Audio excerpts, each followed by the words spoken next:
Hi, this is MK Lords with Bitcoin Not Bombs. I'm here with Pamela Morgan of Empowered Law. She is very well known in the Bitcoin community. Her law firm accepts different types of cryptocurrencies, and she's very knowledgeable about smart contracts and decentralized law. So I'm very excited. Thanks so much for joining me, Pamela. How are you doing today? I'm great. Thanks for having me. I'm really, really excited to do this show today. Awesome, me too. We got to meet in Texas at the Texas Bitcoin Conference, and that was really cool. I wish we could have spent a little more time talking there. It was kind of hectic though, so. Yeah, conferences always are, but yeah, now we have our time, and we'll be seeing each other in DC as well. Yes. Absolutely, I'll be at Bitcoin in the Beltway, so I'm very excited about that one. So excellent. So am I. So, what is your background, and how did you get involved in practicing law? What made you want to enter that field?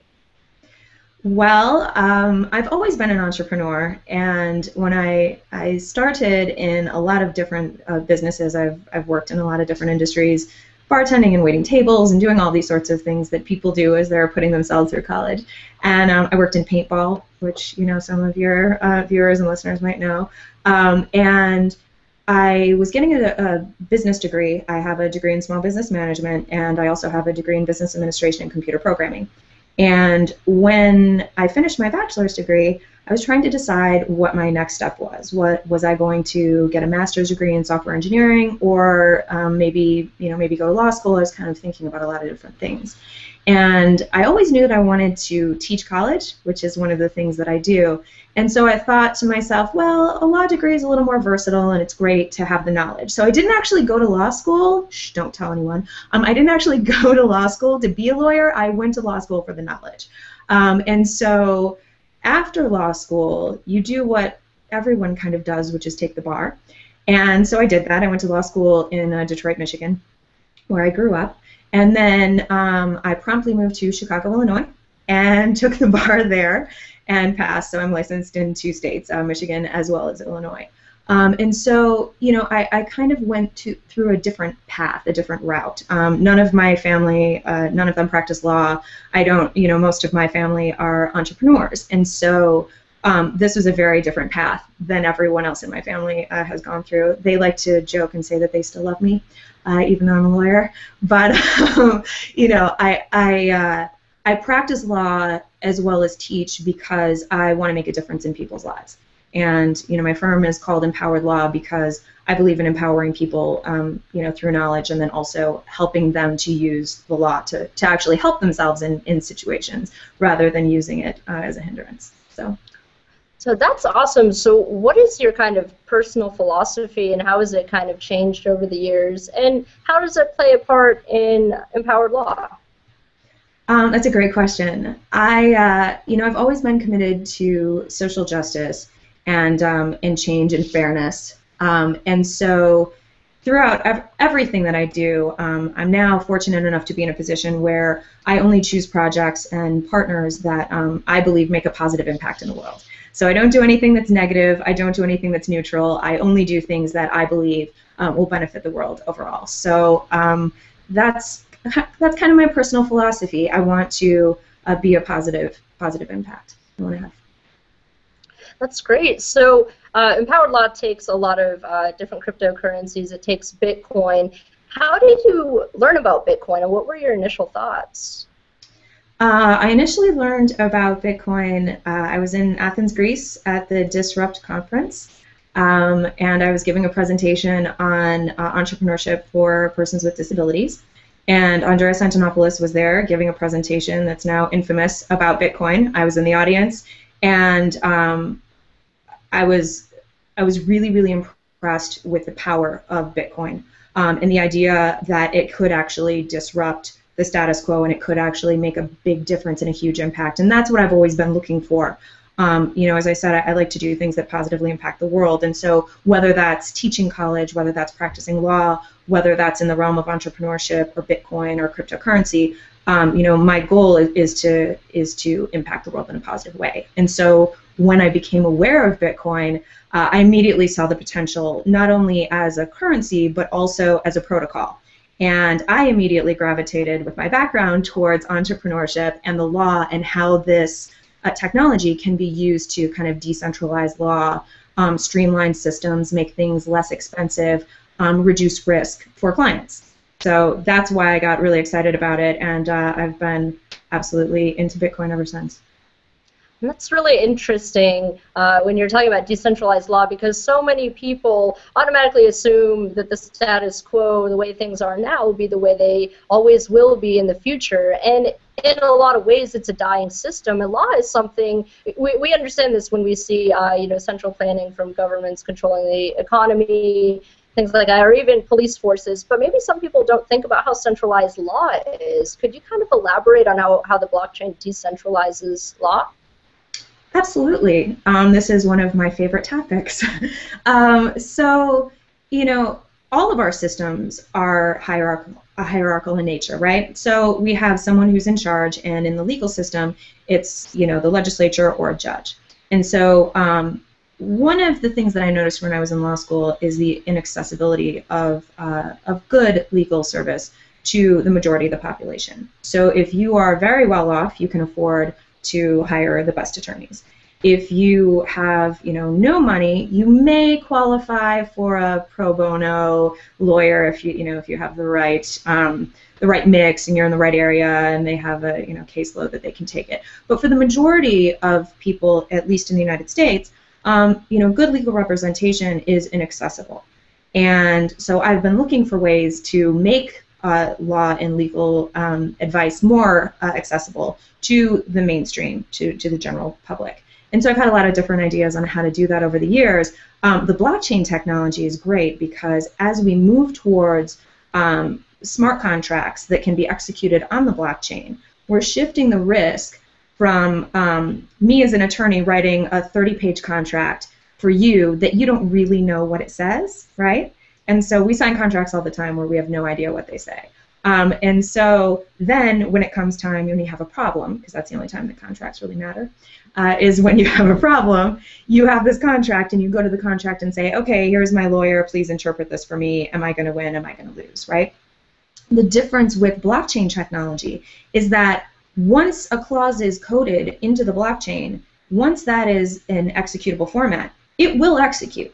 In other words, once that clause is in there and everyone agrees and everyone signs off and you are in this transaction, this transaction will execute. And so one of the primary benefits I see in that is that right now people use contracts sometimes as swords, right?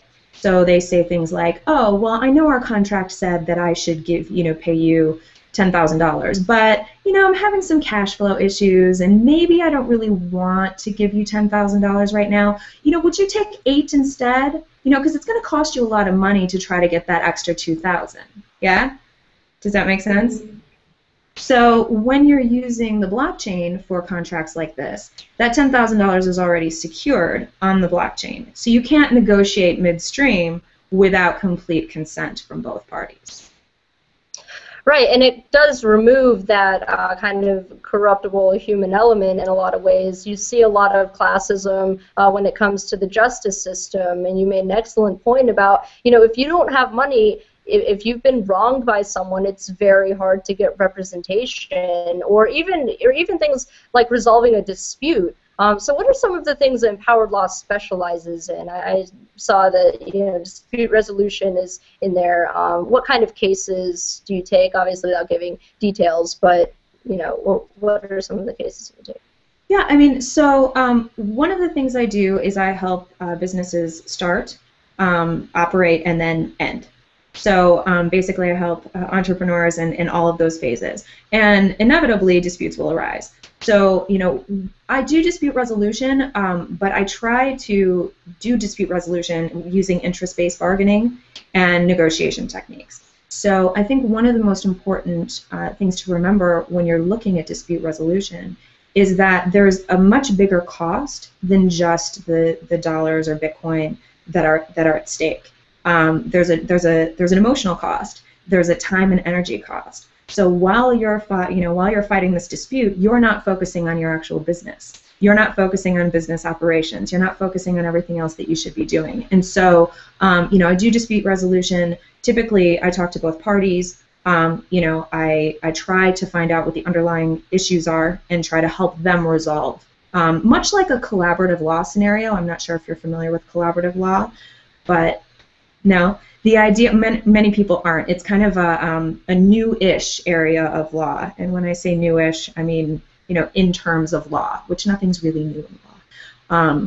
Again, I'm saying controversial things, but the idea is that, when you're looking at collaborative law, the goal is not to try and get everything you can. The goal is to get through the process as smoothly and cleanly as possible. And by doing that, you can maintain a relationship. It's often used in divorce, it's used in business where the parties want to continue a relationship. And so the idea is, our current legal system is very adversarial. This is the opposite of that. So the idea is we look for resolution instead of looking to take advantage of every single opportunity. We look for long-term rather than short-term. Now, so what would be some of the advantages of delegating arbitration to private firms as opposed to letting the state handle it? Because it seems like what you're saying there, that does seem less adversarial, and that's the term I've never heard of before either, collaborative law. That's very fascinating. I'm going to have to look into that. That's awesome. Yeah, well, I'm working with a number of firms to try and use that as a justification for allowing blockchain arbitration to be recognized by state courts in the United States. So, because at its core, a collaborative law agreement is simply a contract, and so if it is simply a contract between the two parties and a judge will enforce it, there's no reason why we couldn't use those same principles with blockchain arbitration. Make the decision, have the contract, and then present that to a judge if it needed to be enforced later. If we needed to avail ourselves of the traditional legal system, we would be able to do that. So I'm working with a number of firms on that idea. Does that answer your question?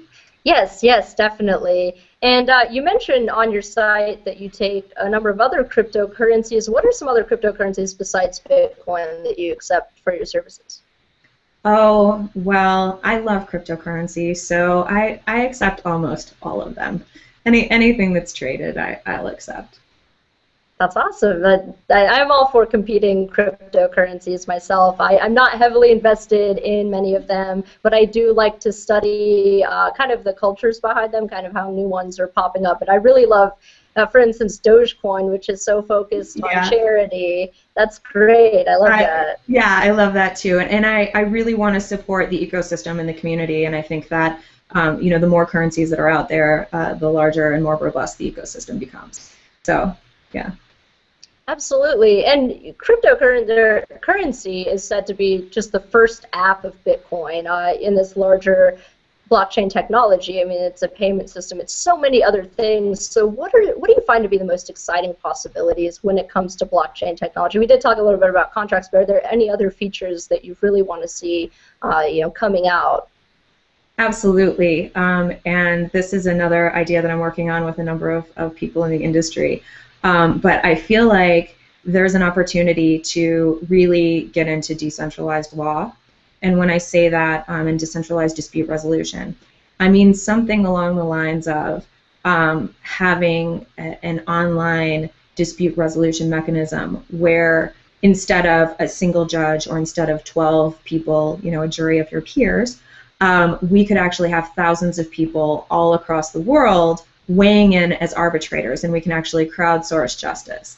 So, and we can do that with blockchain technology, and we can do that in a way that is, as private or as public as we want it to be.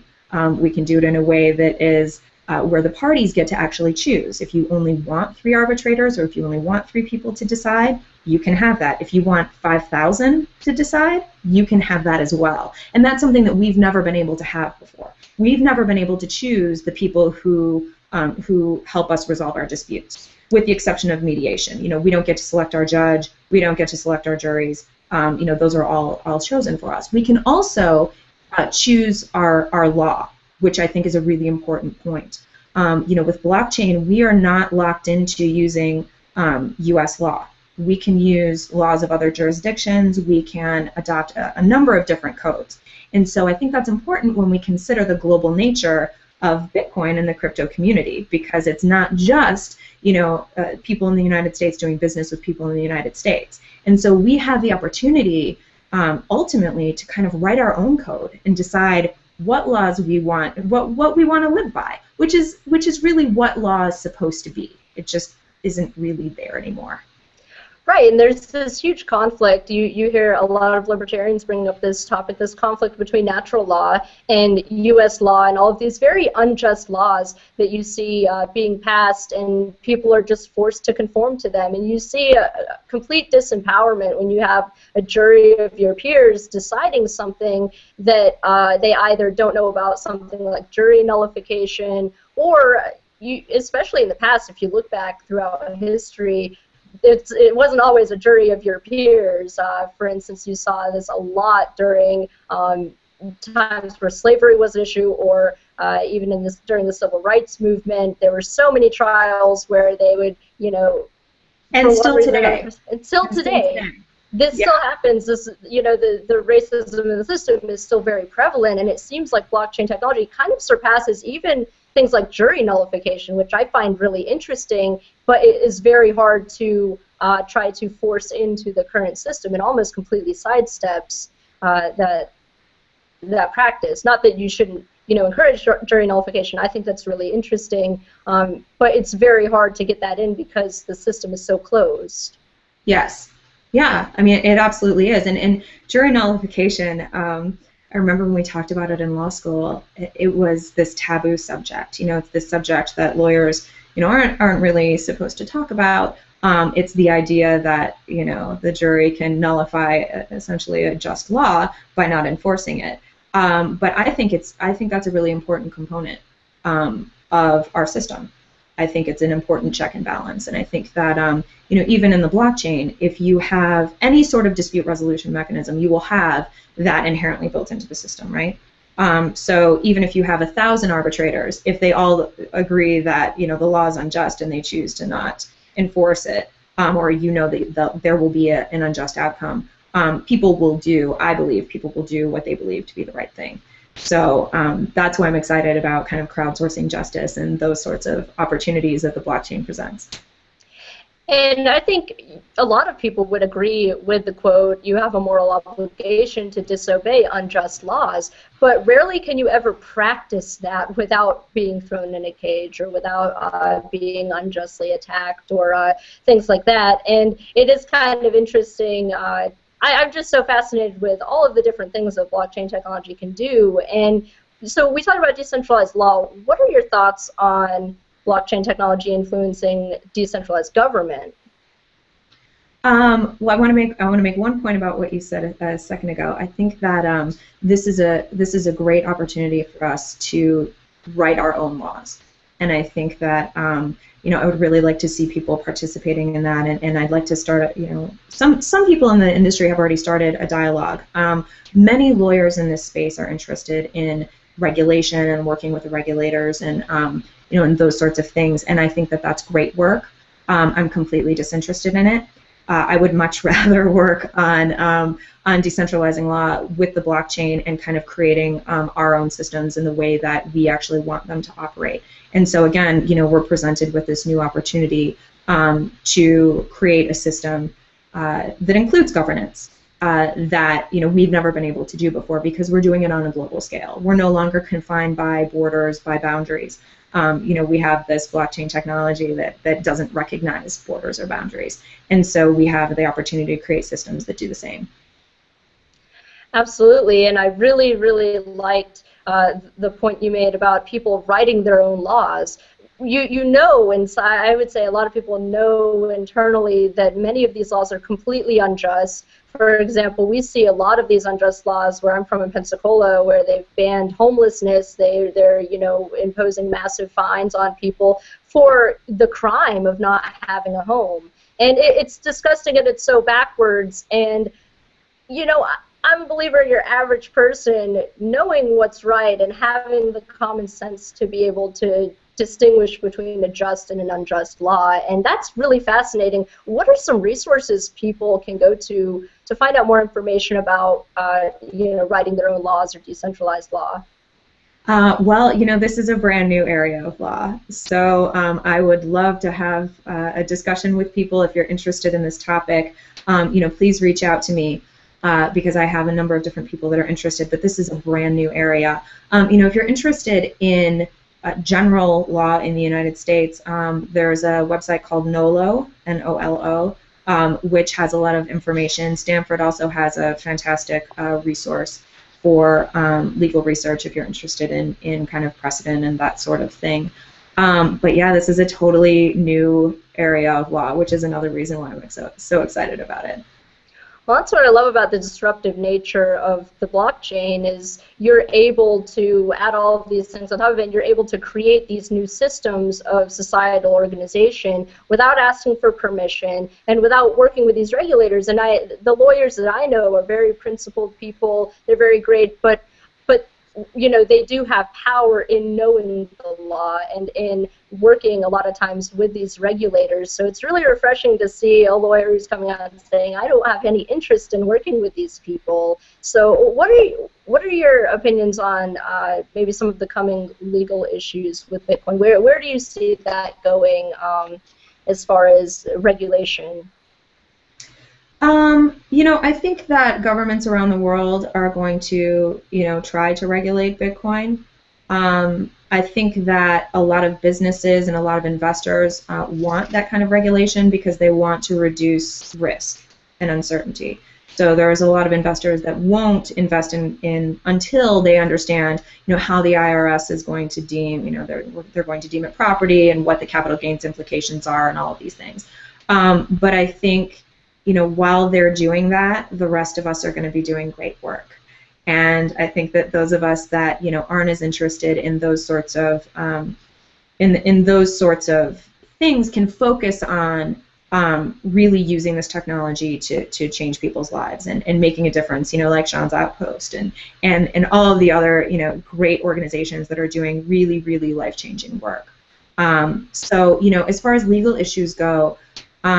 There are so many, it's really difficult to give you a list, but one of the things that I'm working on right now is corporate governance.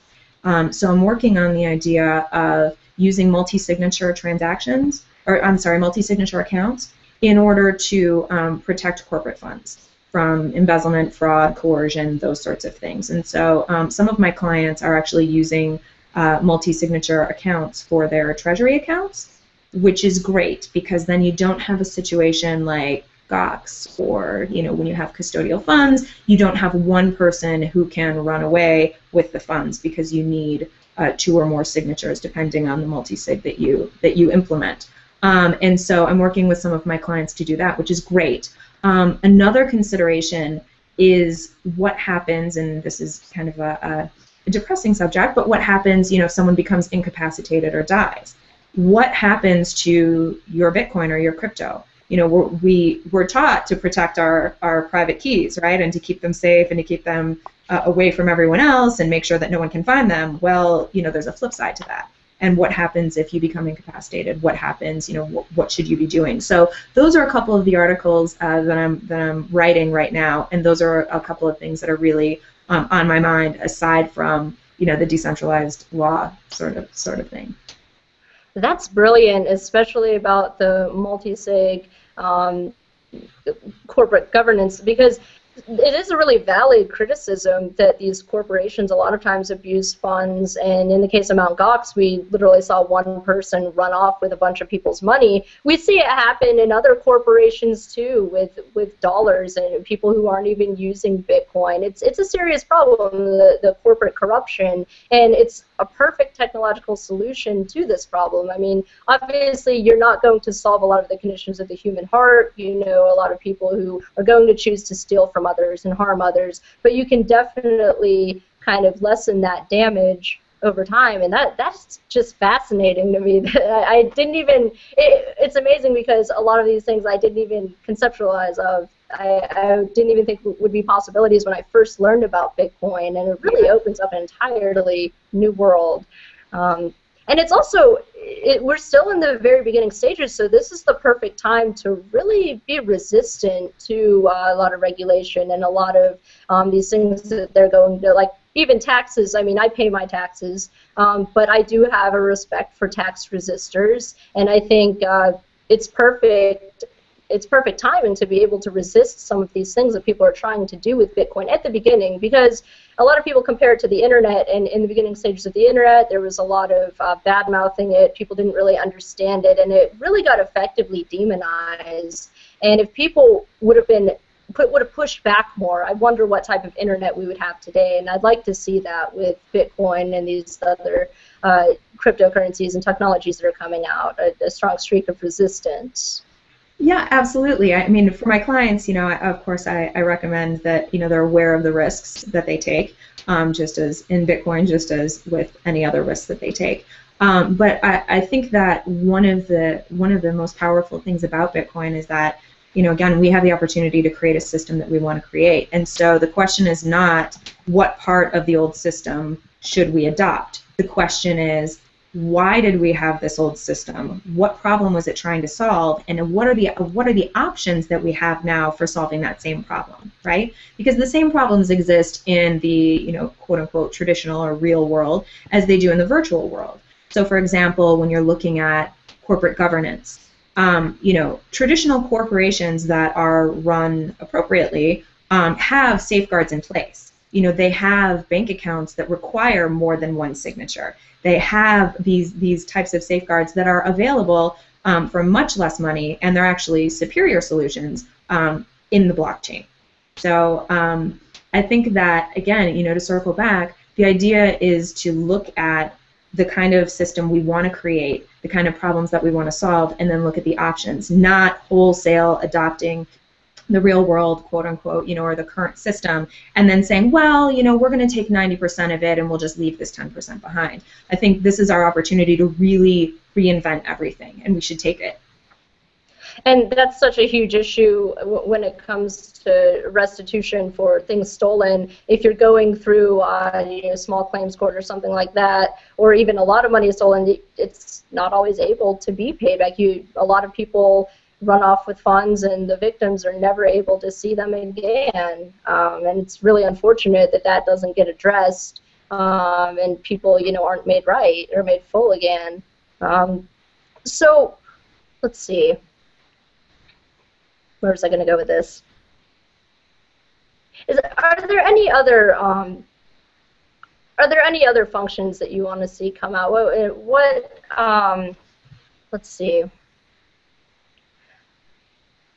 What are some ways that you like to kind of normalize the idea of Bitcoin and kind of get people on board with it? Obviously, a law firm accepting Bitcoin legitimizes it very much to me, and I know another lawyer in Pensacola who takes Bitcoin. What are some other ways people can kind of get Bitcoin out to the masses? Well, one of my projects is I'm very passionate about education. As I mentioned earlier, I teach college. I teach college for a reason. There's a reason I don't teach anything lower than college, and that's because I like to talk about controversial subjects, and I like to curse sometimes. So those are two things you can't do in K-12. So I like to teach college. But I think that to open up the dialogue between universities, including supporting student groups. There are a ton of student groups that are doing great work, including the student group here at U of M. They're doing fantastic work. I also think it's really important to bring Bitcoin education into the classroom, not only though for cryptography, not only for computer science, not only for economics, but I want to see Bitcoin in business law, in entrepreneurship, in all financial planning classes, in the discussion of government. There's no reason why Bitcoin shouldn't be included, and arguably it should be included. We've got some ideas. I work with the Bitcoin Foundation on the Education Committee, and Will Pangman and I are working on a project that could involve using funds to introduce students on campus to the idea of Bitcoin. But our idea is we would take and we would help them create wallets.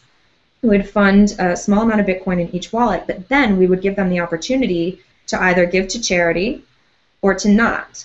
And you could give all of it, half of it, or none of it. And so you could actually create, you could pair with sociology or psychology professors and use this as a way to teach students about about charity. You could use it to teach them about, psychology and sociology and all these other things, because Bitcoin touches all parts of our lives. And so I think that there's a tremendous opportunity to bring Bitcoin to the masses through aligning it with college classes and college curriculum.